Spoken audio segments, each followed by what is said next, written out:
ذرا تصور کیجئے جناب، الہ آباد کی پرسکون گلیاں ہیں، صبح سویرے کا وقت ہے اور بر صغیر کا سب سے بڑا جاسوسی ناول نگار ایک دروازے پر کھڑا ہے۔ ارے واہ!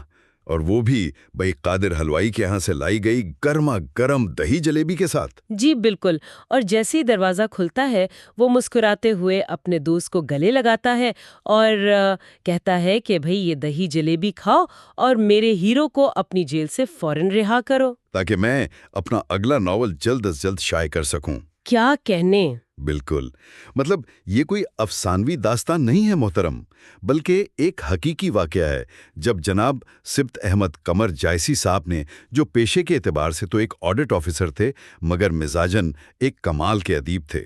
جی، اور انہوں نے ریڈیو کے لیے ڈرامے بھی لکھے۔ بالکل، تو انہوں نے اپنی ایک تحریر میں محض مذاقن ابن صفی کے مشہور کردار کیپٹن فریدی کو گرفتار کروا دیا تھا۔ سبحان اللہ! یہ واقعہ اس ادبی اور تہذیبی دور کی ایک نہایت شاندار عکاسی کرتا ہے۔ جی، اور اسی لیے مجھے لگا کہ آج کے اس ڈیپ ڈائیو کا آغاز اسی مسکراہٹ کے ساتھ کیا جائے۔ بہت خوبصورت آغاز ہے جناب، اور دیکھیے اس صوتی نشست کی پچھلی یعنی تیسری قسط میں جب ہم قمر جائسی صاحب کی تصنیف یاد رفتگاں کے باب اول پر بات کر رہے تھے تو ہم نے جی، وہ جائز کی ابتدا اور سادات نقوی کی تاریخ والا حصہ۔ بالکل، تو اس میں ہم نے مصنف کی اسی کثیر الجہتی شخصیت کا احاطہ کیا تھا۔ قمر صاحب کی شخصیت کا یہ پہلو کہ وہ کس طرح قلمی چشمک کو بھی ایک پرخلوص مسکراہٹ اور مٹھاس کے ساتھ سمیٹ لیتے تھے، یہ دراصل اسی مٹی کی تاثیر تھی۔ بجا فرمایا آپ نے، اور محترم اسی مٹی کی تاثیر، باہمی احترام اور تنازعات کو انتہائی شائستگی سے حل کرنے کی روایات ہی وہ بنیادی نقطہ ہیں جو ہمیں آج کی چوتھی نشست کی طرف لے جاتے ہیں، جو کہ کتاب کے باب دوم پر مبنی ہے۔ جی ہاں، جس کا عنوان ہے امام باڑہ بڑا دروازہ کی عزاداری اور اخلاف میر روشن علی حیدری۔ بے شک یہ ایک انتہائی اہم باب ہے۔ تو جب ہم اس تاریخی امام باڑے کے تناظر میں قصبہ جائز کے محلہ ہاشمی، جسے تمنبانہ بھی کہا جاتا ہے، اس کا جائزہ لیتے ہیں تو جناب ایک بات بڑی شدت سے محسوس ہوتی ہے۔ وہ کیا؟ وہ یہ کہ یہ محض اینٹ، گارے یا پتھر سے تراشی گئی کوئی عام عمارت نہیں ہے، بلکہ ایک طرح سے یہ جائز کی تہذیب کی ایک زندہ دستاویز ہے، یعنی ایک لیونگ آرکائیو۔ واہ، زندہ دستاویز، بہت خوبصورت تشبیہ دی آپ نے۔ شکریہ جناب، مطلب یہ اس قصبے کا وہ دھڑکتا ہوا دل ہے جس کی بنیادوں میں صدیوں کی سماجی اور روحانی تاریخ محفوظ ہیں۔ جی بالکل، اور اس عمارت کی قدامت اور اس سے جڑی ہوئی تاریخ کے اوراق کو جب کھولا جائے تو یہ بات واضح طور پر سامنے آتی ہے کہ یہ شمالی ہندوستان کے چند گنے چنے قدیم ترین عزاخانوں میں سے ایک ہے۔ صحیح، اور اس کی تاریخی اہمیت صرف مقامی قصے کہانیوں تک تو محدود نہیں ہے نا؟ بالکل نہیں، اس کی واقعیت کا اندازہ مغل سلطنت کی باقاعدہ سرکاری دستاویزات سے ہوتا ہے۔ بھئی شہنشاہ جلال الدین اکبر، پھر اورنگزیب عالمگیر اور شاہ عالم کے ادوار حکومت میں باقاعدہ شاہی فرمان جاری کیے گئے۔ اچھا، ان فرامین میں خاص طور پر کیا ہدایات تھیں؟ ان کے تحت اس امام باڑے کی عزاداری، مجالس، روشنی اور جلوس کے اخراجات کے لیے جاگیریں اور اراضی معاف کی گئیں۔ مطلب ان دستاویزات میں کریا ارشد پور نامی ایک پوری بستی کی آمدنی کا ذکر ملتا ہے۔ ارے واہ!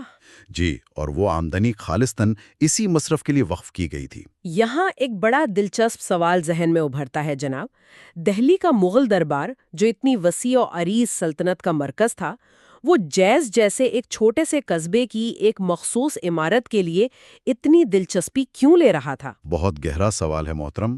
مطلب کیا یہ فرامین محض ایک عطیہ تھے یا ان کے پیچھے کوئی گہرا انتظامی اور سماجی محرک کار فرما تھا؟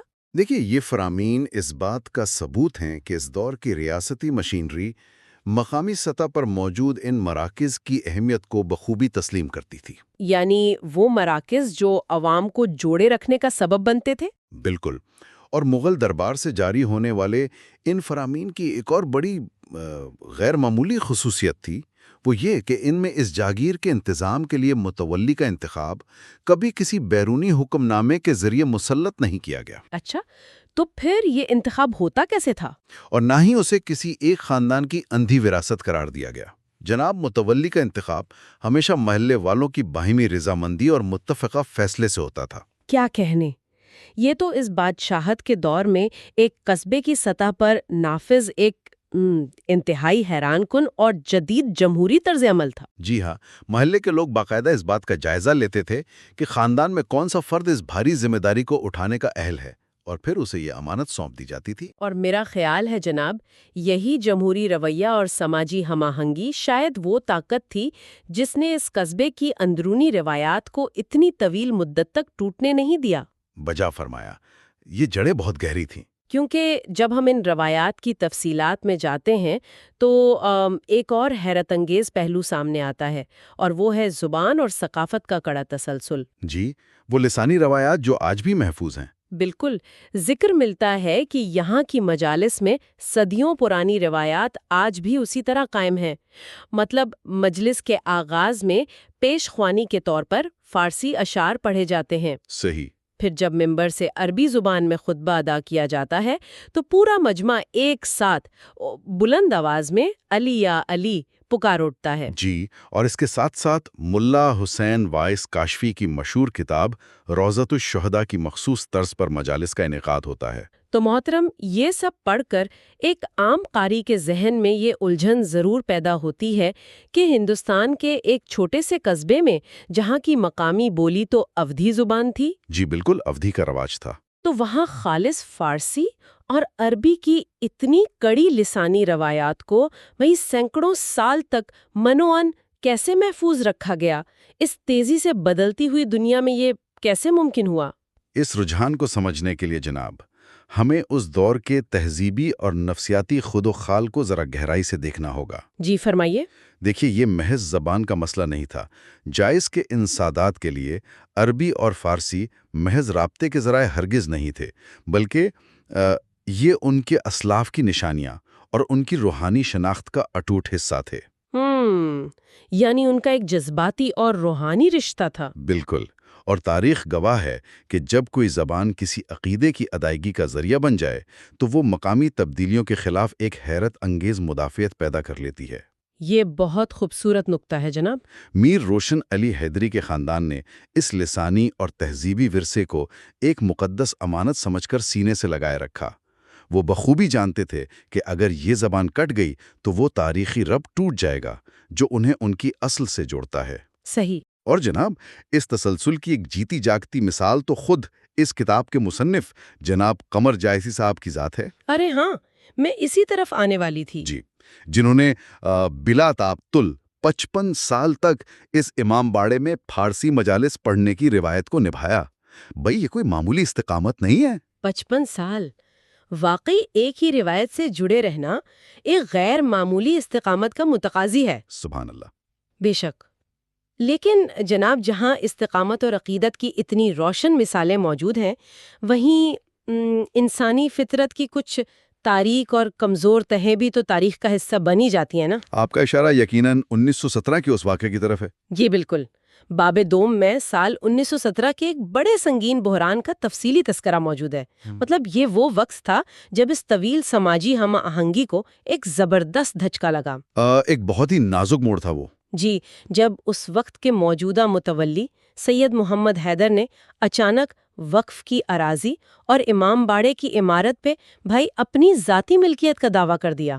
بالکل، انہوں نے نہ صرف محاصل کو اپنا ذاتی حق قرار دیا بلکہ محرم کے دوران اہل محلہ کو عزاداری کا سامان دینے سے بھی صریحاً انکار کر دیا۔ تو جناب، جب کوئی ایسا شخص جسے خود معاشرے نے امین بنا کر بٹھایا ہو وہ امانت کو ملکیت سمجھنے لگے تو عموماً رد عمل بہت متشدد ہوتا ہے۔ جی ہاں، یہ ایک ایسا لمحہ تھا جہاں ایک صدیوں پرانی روایت اور ایک پورے محلے کا سکون مکمل طور پر داؤ پر لگ گیا تھا۔ لیکن محترم، یہی تو تاریخ کا وہ انوکھا تضاد ابھر کر سامنے آتا ہے جو پڑھنے والے کو حیران کر دیتا ہے۔ وہ کیسے جناب؟ عام طور پر یہ دیکھا گیا ہے کہ جائیداد اور ملکیت کے تنازعات خاص طور پر برصغیر کے دیہاتی اور قصباتی معاشروں میں بڑے بڑے خاندانوں کو اور بسا اوقات پوری بستیوں کو کھنڈر بنا دیتے ہیں۔ جی، خون ریزیاں ہوتی ہیں، محلے کے محلے تقسیم ہو جاتے ہیں۔ بالکل، لیکن اس واقعے میں یہ کیسا عجیب و غریب پلٹاؤ تھا کہ ایک مقدس مقام کے اس تنازع نے اس محلے کو تقسیم کرنے یا لڑائی جھگڑے کی طرف دھکیلنے کے بجائے الٹا مزید جمہوری اور متحد کر دیا۔ یہی تو جائز کی تہذیب کا اصل حسن ہے۔ اس کی بنیادی وجہ ان لوگوں کا وہ پختہ قانونی اور سماجی شعور تھا جس کی تربیت صدیوں کی ان روایات نے کی تھی۔ صحیح۔ جب متولی نے یہ قدم اٹھایا تو اہل محلہ نے مشتعل ہو کر امام باڑے پر دھاوا نہیں بولا۔ بھائی، انہوں نے قانون ہاتھ میں نہیں لیا۔ تو پھر انہوں نے کیا لاہ عمل اختیار کیا؟ اس کے بجائے 15 نومبر 1917 کو انہوں نے باقاعدہ ایک جلسہ عام منعقد کیا۔ اس جلسے میں طویل بحث و مباحثے کے بعد 11 افراد پر مشتمل ایک سلیکٹ کمیٹی تشکیل دی گئی۔ ایک سلیکٹ کمیٹی؟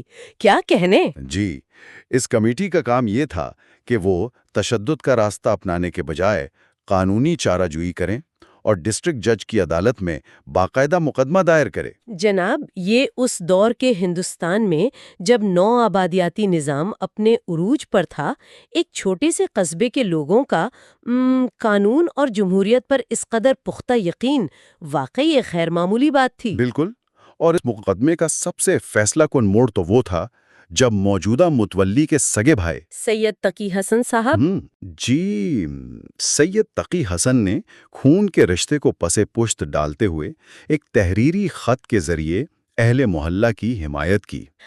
سید تقی حسن کا وہ خط اس پورے باب کی ایک انتہائی طاقتور دستاویز ہے۔ مطلب انہوں نے اپنے سگے بھائی کے خلاف جا کر واضح الفاظ میں اعلان کیا کہ یہ جائیداد ایک وقف ہے، اور ان کے بزرگ بھی اسے وقفی تسلیم کرتے آئے ہیں۔ جی، اور ان کے خاندان کے کسی بھی فرد کے لیے اس کا ذاتی استعمال قطعی حرام ہے۔ جناب، یہ ایک طرح سے خاندانی تعصب پر اجتماعی حق کی کھلی فتح تھی۔ بجا فرمایا، اور اس فتح کا اثر صرف عدالت کے کمرے تک محدود نہیں رہا محترم۔ اچھا؟ دیکھیے، جب معاشرہ حق کی بنیاد پر اتنی مضبوطی سے کھڑا ہو جائے تو غلطی کرنے والے پر جو اخلاقی دباؤ پڑتا ہے وہ کسی بھی عدالتی فیصلے سے کہیں زیادہ کارگر ہوتا ہے۔ یہ بات تو آپ نے بالکل 100% درست کہی۔ سید تقی حسن کے اس دو ٹوک موقف اور اہل محلہ کی ثابت قدمی نے بالآخر متولی سید محمد حیدر کو اندر سے جھنجھوڑ کر رکھ دیا۔ انہیں اپنی غلطی کی شدت کا احساس ہوا، اور اس پورے واقعے کا سب سے خوبصورت پہلو تو اس کا انجام ہے۔ بالکل جناب۔ مطلب معاشرے نے انہیں ہمیشہ کے لیے راندہ درگاہ نہیں کیا۔ جب 1922 تک صورتحال معمول پر آ گئی تو اسی متولی نے امام باڑے کی خستہ حال دیواروں اور چھتوں کی مرمت کے لیے ایک بار پھر اہل محلہ سے تعاون کی اپیل کی۔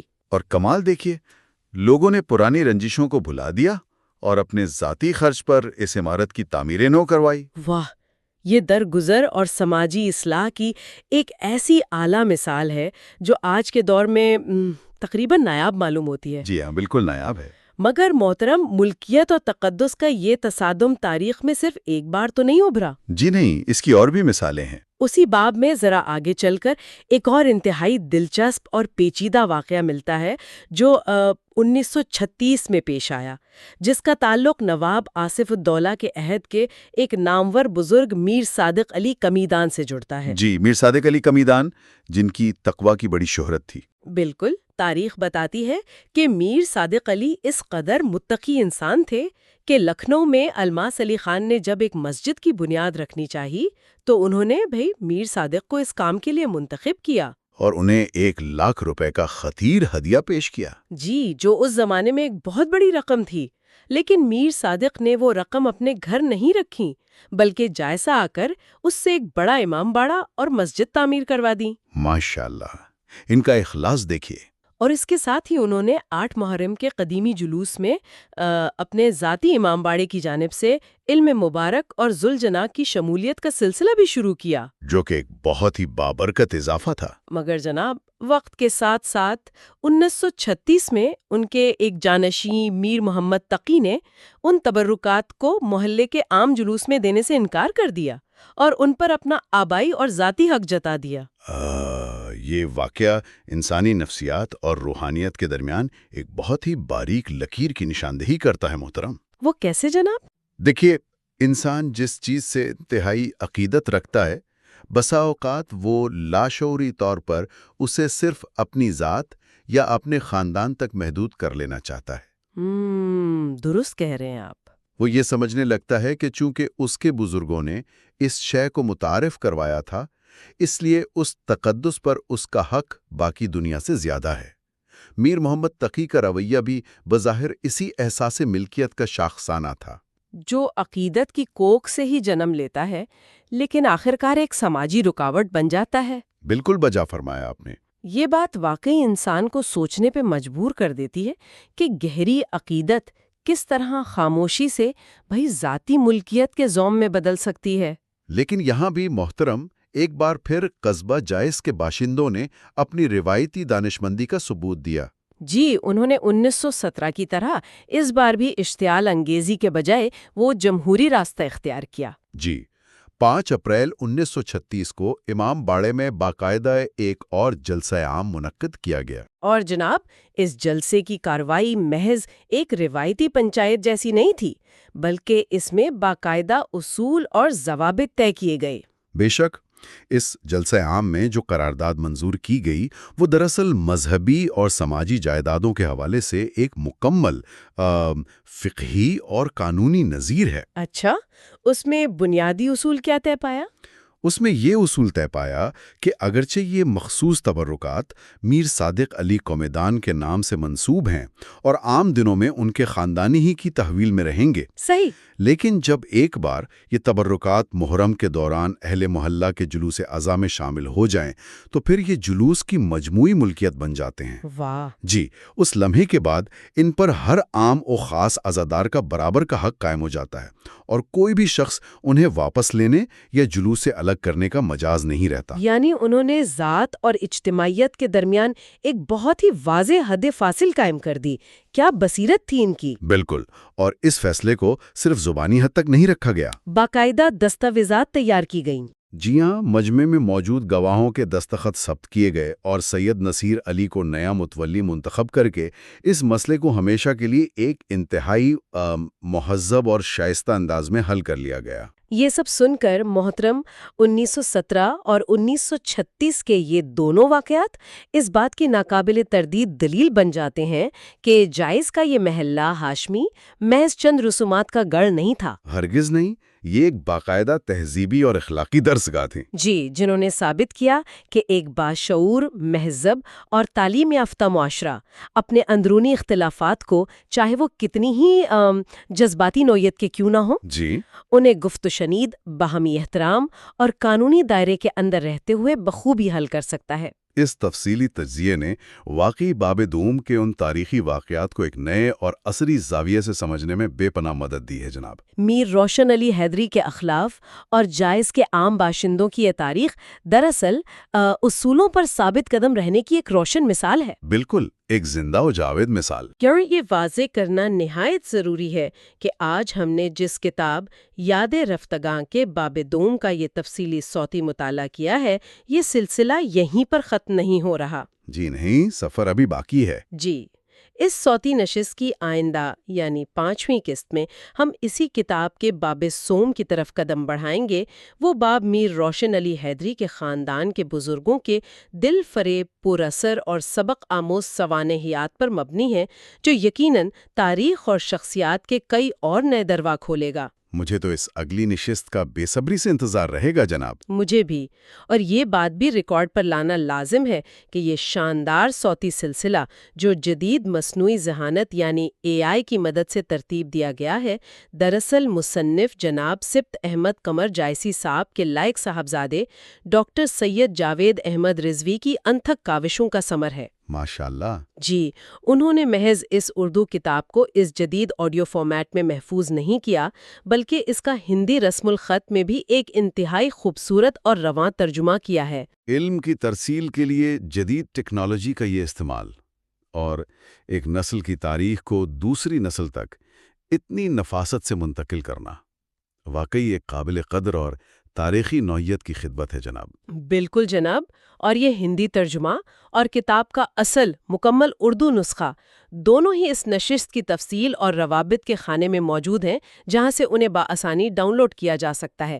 یہ بلا شبہ آنے والی نسلوں کے لیے علم کی ایک بہت بڑی امانت ہے۔ بے شک۔ محترم، اس فکر انگیز، گہری اور معلوماتی گفتگو میں اپنا قیمتی تجزیہ شامل کرنے کے لیے آپ کا بے حد شکریہ۔ نوازش جناب، یہ میرے لیے بھی زہ نصیب ہے۔ اس پوری تاریخ کو کھنگالنے کے بعد ذہن میں بس ایک سوال گونجتا رہ جاتا ہے، وہ روایات اور ثقافتی امانتیں جو ہمارے بزرگوں نے ہمیں سونپی ہیں، کیا ہم واقعی انہیں ایک اجتماعی ورثہ سمجھ کر اگلی نسلوں تک پہنچا رہے ہیں، یا غیر محسوس طریقے سے ان پر اپنی ذاتی انا اور ملکیت کے پہرے بٹھا کر ان کی اصل روح کو سلب کر رہے ہیں؟ بہت گہرا سوال ہے یہ۔ اگلی ملاقات تک خدا حافظ۔